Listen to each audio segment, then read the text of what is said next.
Hi, we are actually in MRB right now and I could not help myself para sagutin lang po ang SOGI bill na it's a very relevant topic nowadays. Kasi po nagkaroon ng misconception ng pagkakaintindi ng SOGI bill.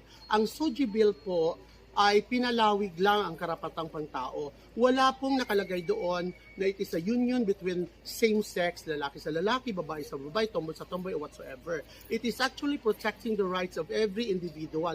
Hindi lang po limited on the LGBTQ+, but it is actually applied for all the constituents in the Philippines, people of the Philippines. Because you know what?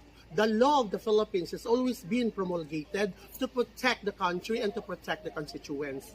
Yun po ang SOGI bill, nagkaroon po ng misconception, even ang mga bakla na mga sisterets namin or mga member ng LGBTQ++ is actually having misconception on the understanding. Kasi akala nila sobrang hinihingi na, sobrang kahinga ng mga LGBT community. But in a sense that it is actually protecting the rights of every individual, lalo na regardless of sex, regardless of religion, regardless of physical appearance, regardless of everything.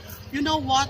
The provisions under the 42 House Bill, that is the SOGI bill, is just same for the anti-discrimination of women, that there will be like fines of 100,000 but not more than 500,000, and imprisonment of 2 years but not more than 2 months but not more than 30 days but not more than 6 months. So same, because it is only a profounding bill to expound the rights of every individual. Because I do believe that human rights is not actually a privilege, but it is a necessity. And this is Bernadine from BBL Channel TV would like to say, all of us are beautiful in the eyes of God and in the eyes of humanity, for we have drawn in the image and likeness of God. I will always love you.